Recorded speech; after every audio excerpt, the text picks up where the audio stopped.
दोस्तों, विद्या education academy के daily current segment में आपका हार्दिक स्वागत है। चलिए स्टार्ट करते हैं आज का डिस्कशन। राष्ट्रीय सुरक्षा सलाहकार अजीत डोभाल ने मालदीव, श्रीलंका, भारत के बीच त्रिपक्षीय समुद्री सुरक्षा सहयोग विषय के चौथे एनएसए स्तर की बैठक में भाग लिया, जिसका आयोजन 27 से 28 नवंबर के बीच में हुआ। कहाँ पे आयोजित हुआ है? कोलंबो, श्रीलंका में। अगला फैक्ट है, 30 नवंबर 2020 को आयोजित किए जाने वाले संघाई सहयोग संगठन के सदस्य देशों की सरकारों के प्रमुखों की 19वीं बैठक की मेजबानी करने वाला देश है इंडिया। ठीक है, देखिए एससीओ जो है वो 2001 में एग्जिस्टेंस में आया है। 2001 में संघाई पैक्ट द्वारा एससीओ बनता है और इसका पर्पस क्या था? देखिए इकोनॉमिकली, और ये एससीओ क्या है? एक इकोनॉमिकली पॉलिटिकल सिक्योरिटी अलायंस है और इसके सदस्य देशों की बारे में देख लेते हैं। देखिए India, China, Pakistan, Tajikistan, Kyrgyzstan, Mongolia, Russia, Kazakhstan, Uzbekistan, Iran, ये सदस्य देश हैं। ठीक, आगे चलते हैं। ग्लोबल टेररिज्म इंडेक्स जीटीआई 2020 के अनुसार वर्ष 2019 में आतंकवाद से सबसे अधिक प्रभावित देशों की सूची में भारत का स्थान 8वां है और नंबर 1 पे कौन सा है देश? अफगानिस्तान है। ठीक है, ग्लोबल टेररिज्म इंडेक्स जीटीआई 2020 के अनुसार वर्ष 2019 में आतंकवाद से सबसे अधिक प्रभावित क्षेत्र कौन सा है? दक्षिण एशिया। और इस इंडेक्स में, जीटीआई इंडेक्स में नंबर 1 पे अफगानिस्तान है। यहाँ आप देखते हैं अफगानिस्तान नंबर 1 पे है, इंडिया 8वें नंबर पे है, पाकिस्तान उससे ऊपर है, 7वें नंबर पे है। देखिए जीटीआई जो होता है, जीटीआई किस आधार पे ये इंडेक्स तैयार करता है? वो देखता है कि कितने कैजुअलिटी, कितनी फैटलिटीज़ हुई हैं और कितने इंसिडेंट हुए हैं आतंकवादी घटनाओं, कितने आतंकवादी घटनाएं हुई हैं और उसमें कितनी प्रॉपर्टी लॉस हुई है और कितने लोग, कितनी कैजुअलिटी हुई है। उसी आधार पे ये रैंकिंग डिसाइड करता है कि कौन टॉप पे रहेगा, कौन बॉटम पे रहेगा। चलिए आगे देखते हैं। राष्ट्रीय सांख्यिकी कार्यालय द्वारा जारी अनुमान के अनुसार भारत का सकल घरेलू जीडीपी दूसरी तिमाही में कितना है? 7.5% है और पहली तिमाही में की गिरावट आई थी। दूसरी तिमाही में 7.5 की गिरावट आई है और पहली तिमाही में 23.9% की गिरावट आई थी। ठीक है, आगे चलते हैं। भारत की अक्षय ऊर्जा क्षमता दुनिया में चौथे स्थान पे है, 4th पोजीशन पे है। लगभग कितना अनुमानित है? 136 गीगावाट। ठीक, आगे चलते हैं।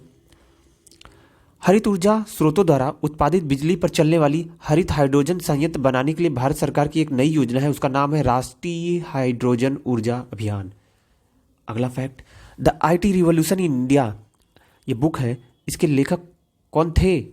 फकीरचंद गहलोत जी, जो कि टीसीएस के फर्स्ट सीईओ थे और टीसीएस जो है भारत की टॉप आईटी सेक्टर की कंपनी है।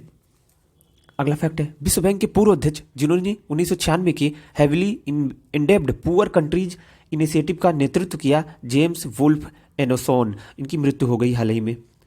अगला फैक्ट, द अवस्थीज ऑफ आम नागरी बुक की लेखक जो है सुभा शर्मा है। ये बुक है किसकी? द अवस्थीज ऑफ आम नागरी, सुभा शर्मा। ठीक, आगे देखते हैं। केंद्रीय मंत्री नितिन गडकरी ने 26 नवंबर को 7,477 करोड़ की लागत वाला 16 राष्ट्रीय राजमार्ग परियोजनाओं के उद्घाटन और एवं शिलान्यास किया। किस राज्य में? अपने उत्तर प्रदेश में। ठीक, अगला फैक्ट है, इस राज्य ने स्वास्थ्य साथी नामक स्वास्थ्य योजना की घोषणा की है, जो संपूर्ण जनसंख्या पर लागू होती है। कहाँ पे? पश्चिम बंगाल, वेस्ट बंगाल में। देखिए 27 नवंबर को भारतीय अंगदान दिवस मनाया जाता है और मनाता कौन है? केंद्रीय स्वास्थ्य मंत्रालय इसे मनाता है और पिछले 6 वर्षों से इसमें तमिलनाडु नंबर 1 पोजीशन पे कायम है। ठीक है, आगे चलते हैं हम। देखिए कुछ न्यूज़पेपर्स में कुछ फैक्ट्स आते हैं, उसके बारे में हम आज थोड़ा से समझ लेते हैं कि वो टर्मिनोलॉजी बेस्ड फैक्ट है क्या। देखिए हाथरस के बलात्कार के मामले में आरोपियों की ब्रेन फिंगरप्रिंटिंग हो गई है। आइए हम समझते हैं कि ब्रेन फिंगरप्रिंटिंग होती क्या है। इसको BEOSP भी बोला जाता है, साथ में brain electrical isolation signature profiling, इसे ब्रेन फिंगरप्रिंटिंग कहा जाता है। इसमें होता क्या है कि जो आरोपी है उसके चारों तरफ, उसके सर के चारों तरफ इलेक्ट्रोड की एक वायर लगाई जाती है, एक टोपी जैसे आकार की इलेक्ट्रोड का एक पूरा चैनल होता है, उसमें उस आरोपी को कई क्लिप्स, वीडियो क्लिप्स वगैरह दिखाए जाते हैं। फिर जो क्राइम स्पॉट होता है उसकी कुछ वीडियो या फुटेज दिखाई जाती है। फिर उनके ब्रेन के अंदर जो सिग्नल होता है उसको स्टडी किया जाता है कि क्या उस सिग्नल में ब्रेन के अंदर के सिग्नल में क्या वेरिएशन हो रहा है। उस आधार पे इनकी ब्रेन फिंगरप्रिंटिंग की जाती है। तो ब्रेन फिंगरप्रिंटिंग क्या होती है ये हम जान पाए। इसमें आगे देखते हैं।